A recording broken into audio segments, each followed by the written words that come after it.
Something starts to feel off on your team. You can't prove it. Nothing is broken. Revenue still looks fine. Meetings are still happening. People are still doing their jobs. But something is different.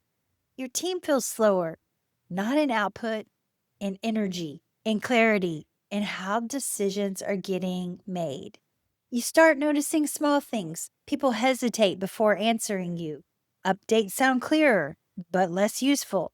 Conversations feel tighter than they used to, and you leave meetings without real clarity. And if you're honest, you've started stepping in more, asking more questions, getting more involved, keeping a closer eye on things because it feels like you have to.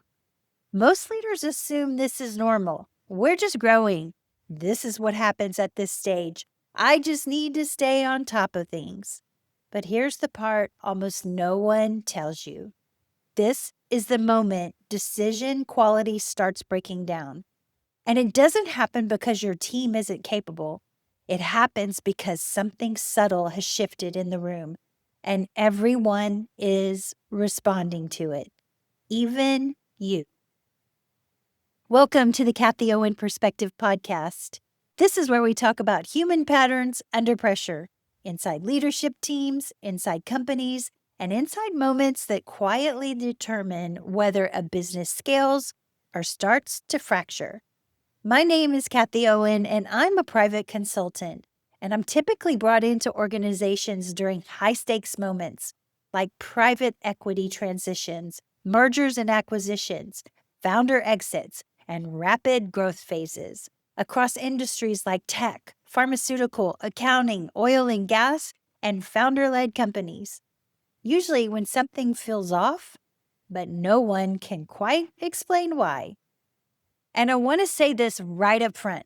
Most of the time, you won't have language for what's happening.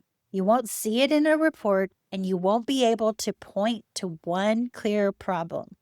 But you're going to feel it.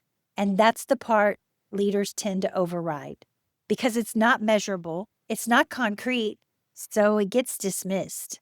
But what I've seen over and over again, those early signals are almost always right. They're just early.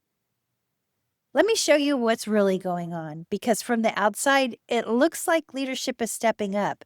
They're more involved, they're more focused, they're more engaged. But underneath, pressure has entered the system.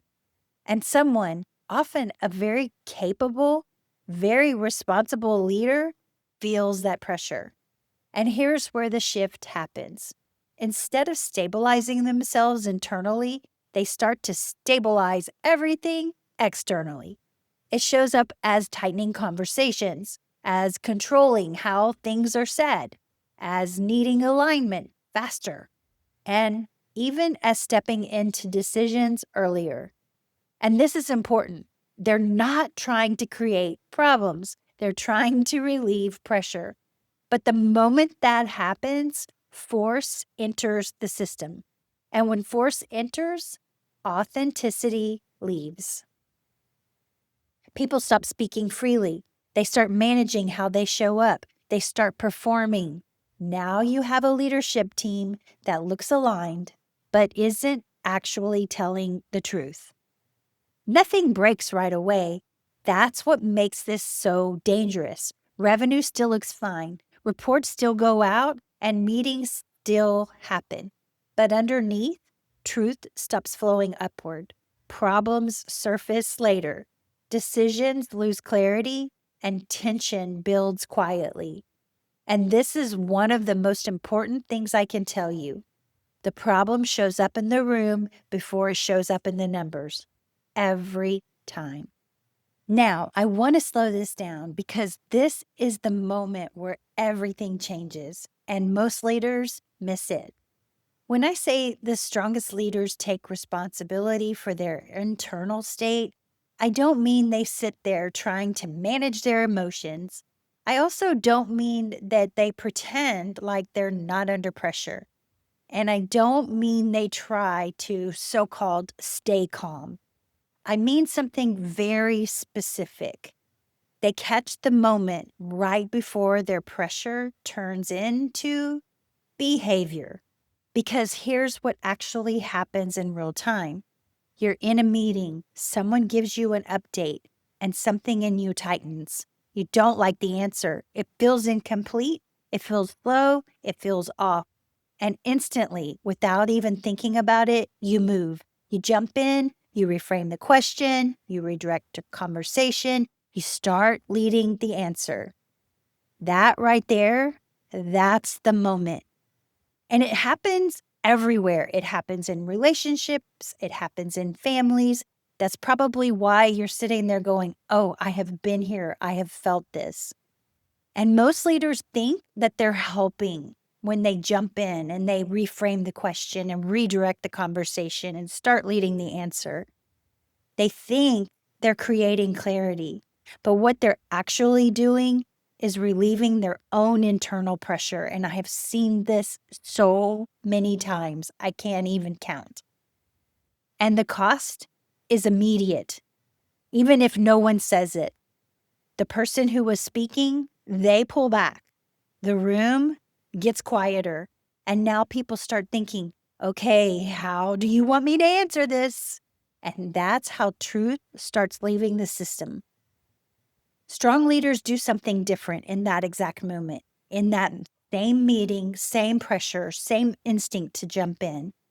But instead of moving, they stay with the discomfort for just a few seconds longer. They don't interrupt, they don't redirect, and they don't fix the answer.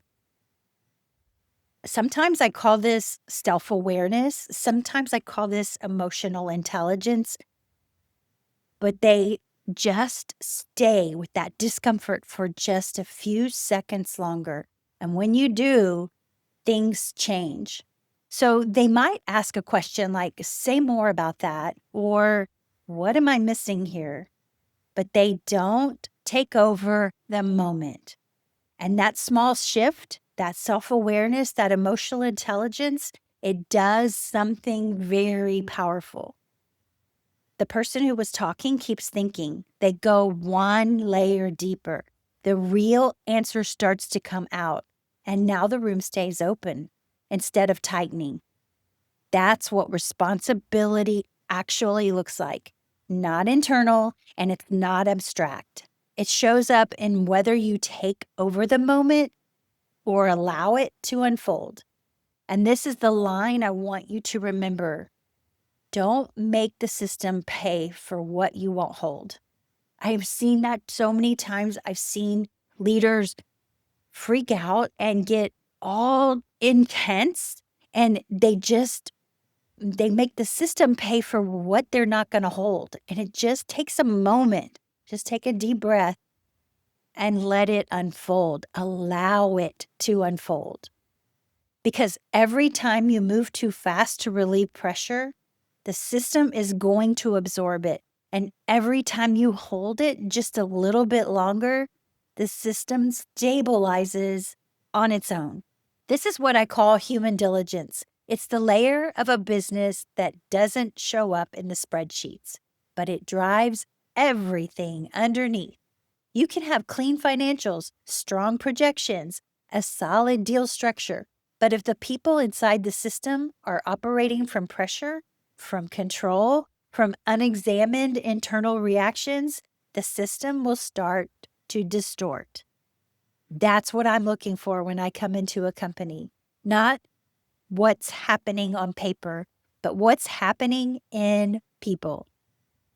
And this is important because a lot of times this is not where I'm initially brought in. I'm often brought in through corporate wellness. And what most people don't realize is corporate wellness is one of the only places inside a company where people actually open up. They talk about stress, about pressure, what's happening in their lives, what they're experiencing at work. And when you're in those environments, you start to see patterns across the entire system, from executives to frontline employees. And those patterns, they tell you exactly what's happening inside the business. This pattern isn't limited to companies. It's human. You see it in relationships. You see it in families. When someone feels pressure internally, and doesn't take responsibility for it, they don't say, something feels off in me. They say, this needs to change. This shouldn't be happening. By the way, should is a dirty word. And they also say, this isn't how this is supposed to be. Same pattern, different setting. You've probably seen it in your life. And sometimes it can show up as certainty, as rigidity, as needing things to go a certain way. But underneath, it's pressure. It's attachment to, how things should be. And it's the inability to hold what's happening internally without pushing it outward. And this is why this work matters, because the moment a leader can do this, the moment they can hold their internal state without forcing the system, everything changes. People open up again. Truth starts moving again. Decision quality returns. So if something feels off in your organization, your family, your relationship right now, pay attention to it. You're not imagining it. You're likely seeing it earlier than most. I wrote a full breakdown of this in a blog post, and I included bonus resources for you there. You can find that link in the description and show notes below. And if you know someone, a founder, a CEO, someone in private equity, or leading a team through high growth who might be experiencing this, share this episode with them. Because most people don't realize this is happening until it's already expensive. All right. Thank you for listening to the Kathie Owen Perspective Podcast, and I will see you in the next episode.